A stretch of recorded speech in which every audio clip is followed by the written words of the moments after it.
Después de que Jesús hubo saciado a 5.000 hombres, sus discípulos lo vieron caminando sobre el mar.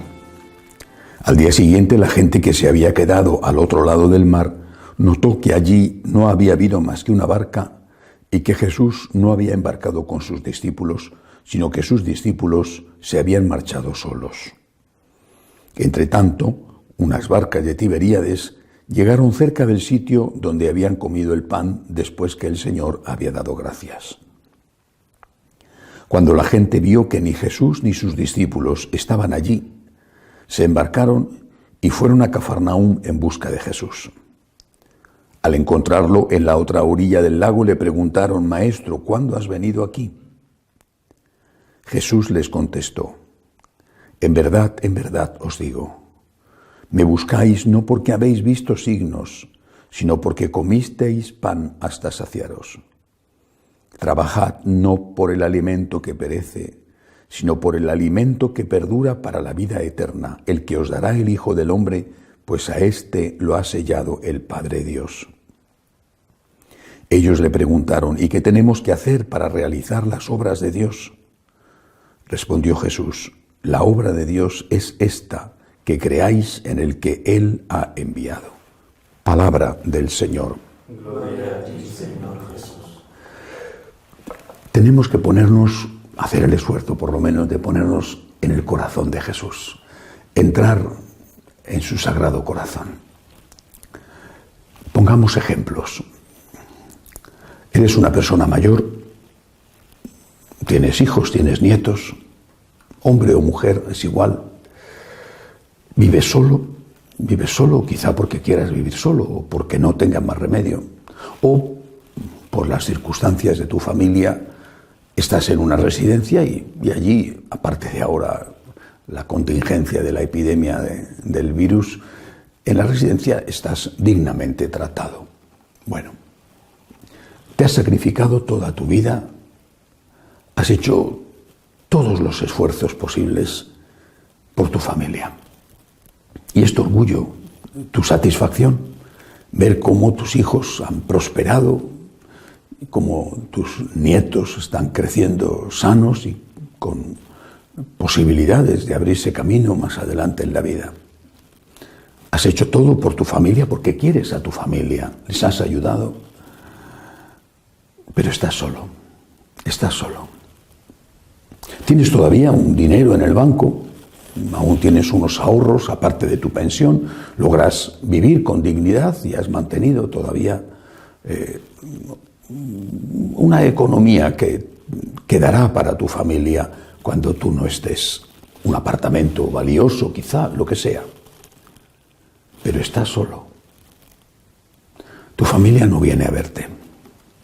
Están muy ocupados. La vida es complicada, falta tiempo. Y tú estás allí en tu casa solo o en la residencia. Y si de vez en cuando va alguien a verte, te piden cosas.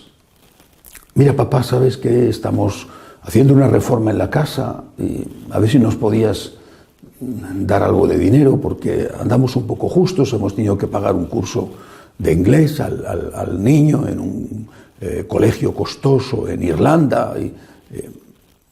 O mira, papá, sabes que ya nuestro hijo mayor ya ha crecido, tenemos que comprarle un coche, a ver si podemos comprarle uno que aunque sea pequeño, en fin, que no sea de segunda mano, a ver si le puedes pagar tú el coche. Y después semanas, meses de silencio. ¿Cómo te sientes tú? Ponte en el lugar de ese anciano. Ha trabajado por su familia, ama a su familia, lo ha hecho con mucho gusto. Está satisfecho de ver que su familia ha prosperado. Haría lo mismo de nuevo porque ama a su familia, pero está solo.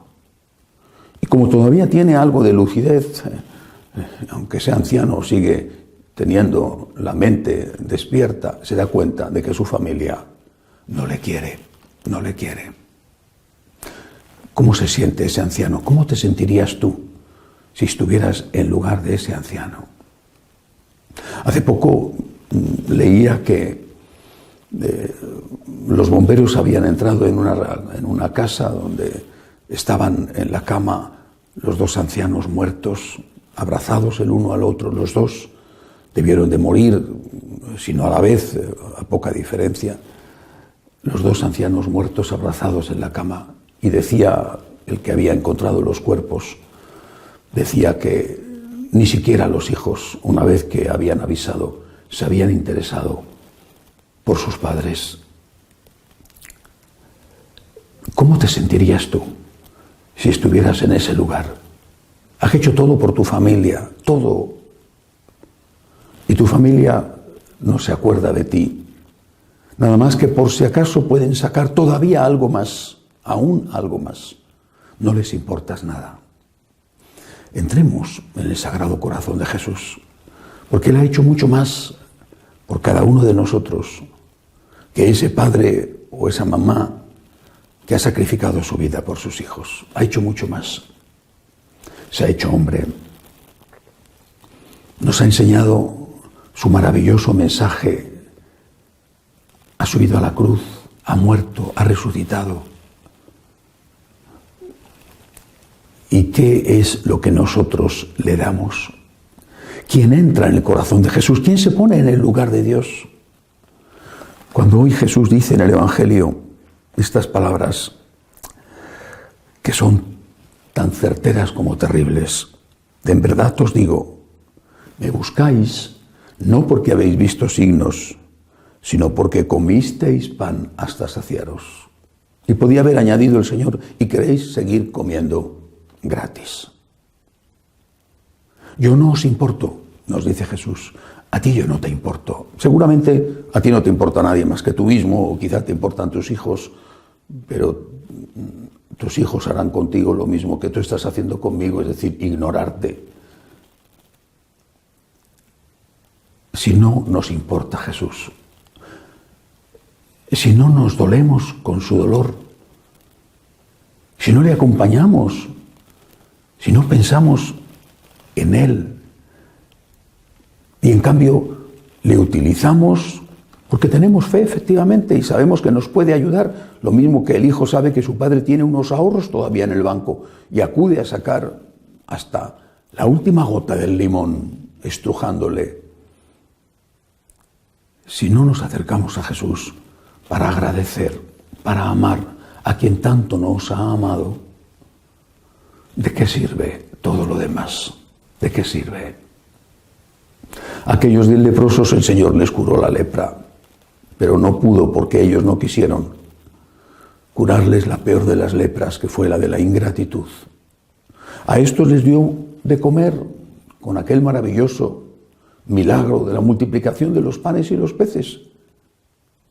Pero ellos no entendieron que lo que tenían que hacer era creer en el que había hecho el milagro, agradecerle a Dios y ponerse al servicio de Dios. Lo que querían era otro milagro. Danos más milagros. Que no tengamos que ir a trabajar ni al hospital, que no tengamos que hacer ningún esfuerzo, toda la vida tumbados, y que nos venga el alimento desde el cielo. Dios transformado en un esclavo a tu servicio, ni siquiera en un empleado que le tienes que pagar, no, un esclavo a tu servicio. Eso es lo que es Dios para ti. Pobre Jesús, pobre Jesús. La fe es, en este caso, un sinónimo del agradecimiento. Señor, gracias por todo lo que has hecho por mí, por todo lo que has hecho, incluidos los problemas de la vida. Gracias, Señor, gracias. Creo en ti, creo que todo esto es fruto de tu inmenso amor, es fruto de tu divina misericordia. Yo creo en ti, Señor, y te agradezco, y te agradezco.